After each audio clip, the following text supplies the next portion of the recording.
জুবিন গাৰ্গৰ চিতাভস্মৰ কাৰণে আবেদন কৰিছে যে নলবাৰীলৈ চিতাভস্ম আনিব লাগে আৰু মই আশা ৰাখোঁ যে নলবাৰী জিলা প্ৰশাসনলৈ বা নলবাৰী জিলালৈ জুবিন গাৰ্গৰ চিতাভস্ম আহিব।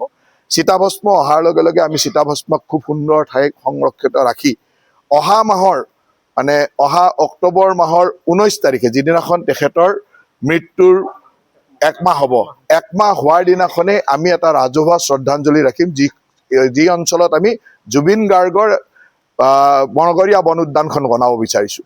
সেই বন উদ্যানতে আমি তেওঁৰ ৰাজহুৱা শ্ৰদ্ধাঞ্জলি ৰাখিম।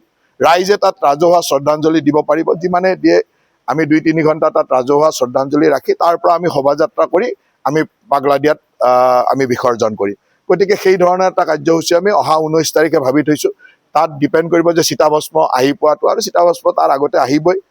ইয়াক আমি কেইটামান দিন হয়তো আয়ুক্ত ডাঙৰীয়াই সুৰক্ষিত ঠাইত সংৰক্ষণ ৰাখিব আৰু অহা মাহৰ 19 তাৰিখে আমি তেখেতৰ মৃত্যুৰ এমাহৰ দিনাখনেই আমি এই ৰাজহুৱা শ্ৰদ্ধাঞ্জলি দিয়া আৰু পাগলাদিয়া নদীত তাৰ বিসৰ্জন দিয়া কামটো কৰিম। এই 3টা কথা আমি ইতিমধ্যে সিদ্ধান্ত লৈছোঁ। তাৰ লগে লগে যিটো ট্ৰাষ্ট হ'ব জুবিন গাৰ্গৰ লগত জড়িত সকলো মানুহক জড়িত কৰি কি ধৰণৰ আৰু পৰামৰ্শ আহে, এই পৰামৰ্শবিলাক আমি ৰূপায়ণ কৰি যাম। আৰু এইটো আমি এটা কথা কৰিছোঁ যে ব্যক্তিগতভাৱে মই বিধায়ক বা মন্ত্ৰী বুলি নহয়, আমি নলবাৰীবাসী একলগ হৈ কৰিম, যি কৰিম।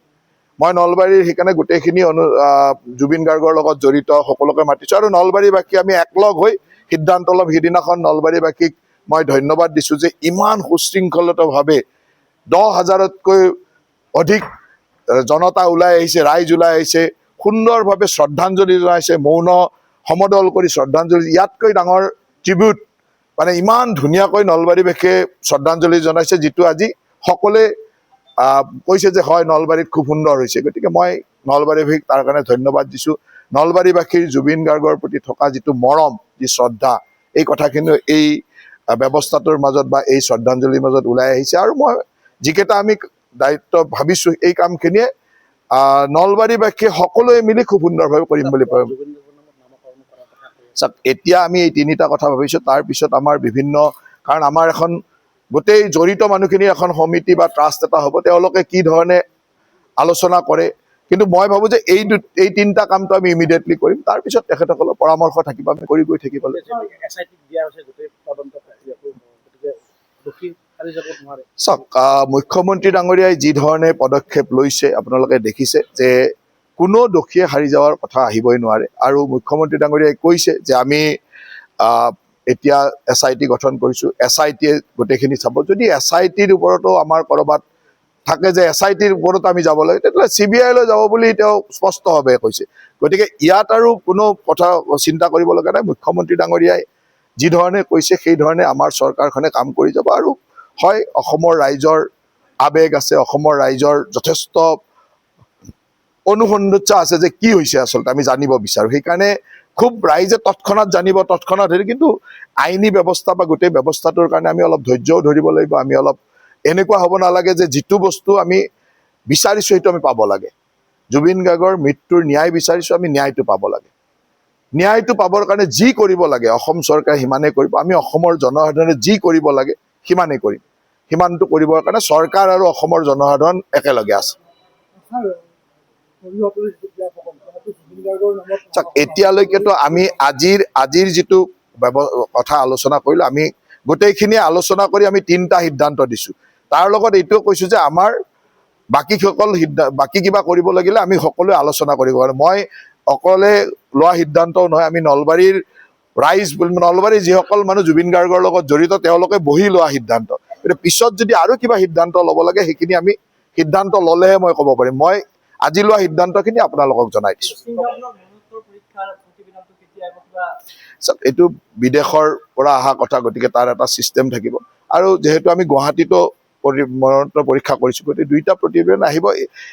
ইয়াৰ এই মৰণোত্তৰ প্ৰতিবেদনেই হওক বা প্ৰকৃত দোষীক ধৰিবৰ কাৰণে চৰকাৰে লোৱা ব্যৱস্থাৰ ক্ষেত্ৰত মুখ্যমন্ত্ৰী ডাঙৰীয়াৰ ওপৰত আমি সকলোৱে বিশ্বাস ৰাখিব লাগে। আৰু মুখ্যমন্ত্ৰী ডাঙৰীয়াই যি সবল পদক্ষেপ লৈছে, ইয়াৰ পৰা আমি অসমবাসী 100% নিশ্চিত হৈ থাকিব যে দোষীৰ উপযুক্ত শাস্তি হ'বই। তাত কোনেও হাৰি যাব নোৱাৰে, যোনে যিমান ডাঙৰ মানুহে নহওক কোনেও হাৰি যাব নোৱাৰে, সেইটো একেবাৰে নিশ্চিত।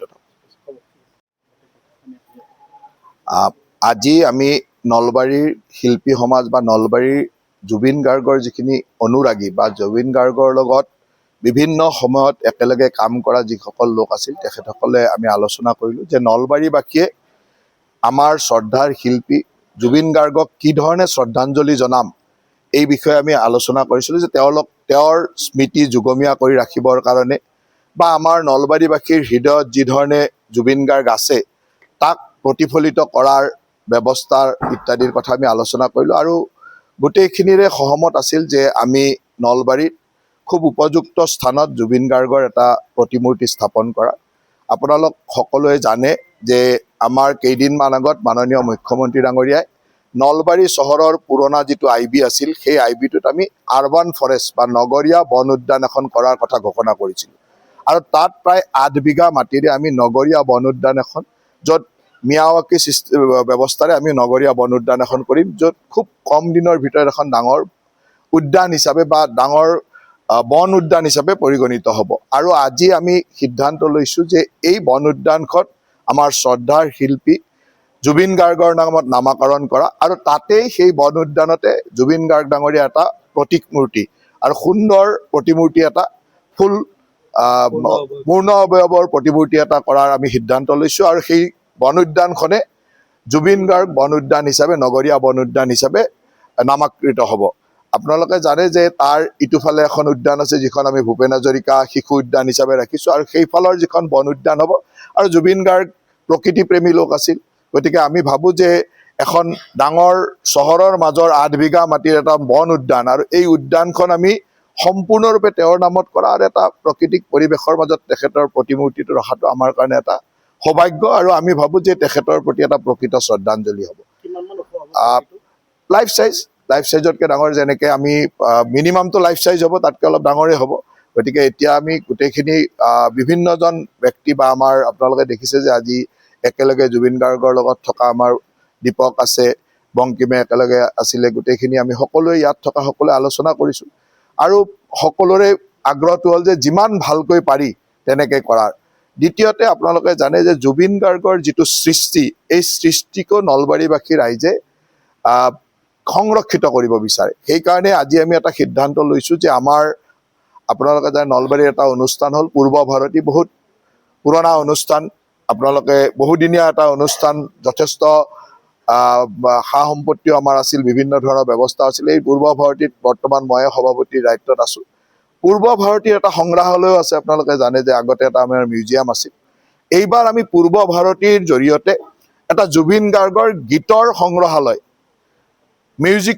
তেওঁৰ গোটেই গানৰ এটা মিউজিয়াম আমি কৰিব বিচাৰিছোঁ যিটোত তেখেতে যি 38,000 গান গাইছিলে যিমান পাৰোঁ আমি তাত সংৰক্ষণ কৰিম বিভিন্ন ব্যৱস্থাৰ মাজে এই গোটেইখিনি দায়িত্ব আমাৰ ভাতৃপ্ৰতিম দীপকে ল'ব কাৰণ দীপকৰ লগত যথেষ্ট এই সম্পৰ্ক আছিল গতিকে তেখেতে বিভিন্নজনক যাক জড়িত কৰিব লাগে আমি এটা ট্ৰাষ্টও বনাব বিচাৰিছোঁ সকলোকে তাত সাঙুৰি ল'ম আৰু এই গোটেইখিনিকে লগত লৈ আমি এটা জুবিন গাৰ্গৰ গীতৰ সংগ্ৰহালয় যিটো পূৰ্ব ভাৰতীত হ'ব এতিয়া পূৰ্ব ভাৰতীৰ যিটো সংগ্ৰহালয় আছে পূৰ্ব ভাৰতীৰ সংগ্ৰহালয়টো আছে তাৰ লগত এটা জুবিন গাৰ্গৰ গীতৰ সংগ্ৰহালয় হ'ব য'ত তেখেতে গোৱা 38,000 গানক আমি কেনেকৈ সংৰক্ষণ কৰিব পাৰোঁ গানবিলাকৰ হিষ্ট্ৰী যে কোন সময়ত গাইছিল কেতিয়া গাইছিল কোন ষ্টুডিঅ'ত গাইছিল কি হৈছিলে এই ধৰণৰ তথ্য পাতি লৈ আমি এটা আৰু যিকোনো মানুহে জুবিন গাৰ্গৰ গানৰ ওপৰত যাতে ৰিচাৰ্চ কৰিব বিচাৰিলে তেওঁ গানৰ ওপৰত কিবা তথ্য বিচাৰিলে লগে লগে নলবাৰীলৈ আহি পাব পাৰে তেনেকুৱা ধৰণৰ এটা গানৰ সংগ্ৰহালয় জুবিন গাৰ্গৰ গানৰ সংগ্ৰহালয় এইটো যথেষ্ট কঠিন কাম তাৰ কাৰণে আমি এটা ট্ৰাষ্ট বনাম তাৰ লগত আমি গোটেইসকলক জড়িত কৰিম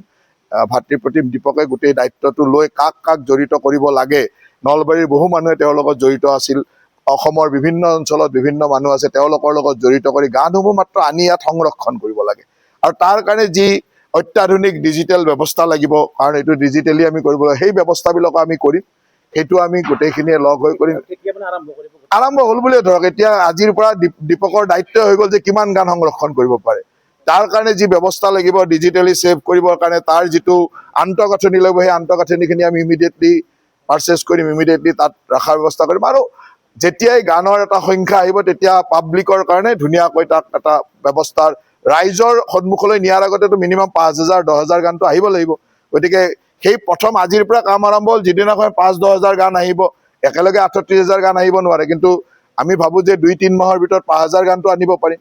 5,000 গান যিদিনাখন আনিব সেইদিনাখন আমি ৰাইজৰ কাৰণে মুকলি কৰিম। লাহে লাহে গান বাঢ়ি গৈ থাকিব, যাতে 38,000 গানে আমাৰ লক্ষ্য যে 40টা ভাষাত গোৱা তেওঁৰ 38,000 গানে আমি সংৰক্ষণ কৰিব পাৰোঁ নেকি, এইটো আমাৰ দ্বিতীয় চেষ্টা থাকিব। তাৰ লগে লগে বিভিন্নজনৰ বিভিন্ন পৰামৰ্শ আছে যে জুবিন গাৰ্গক আমি কেনেকৈ আৰু মানে স্মৃতি জীয়াই ৰাখিব পাৰোঁ, সেই কথাখিনিও আমাৰ মাজত থাকিব।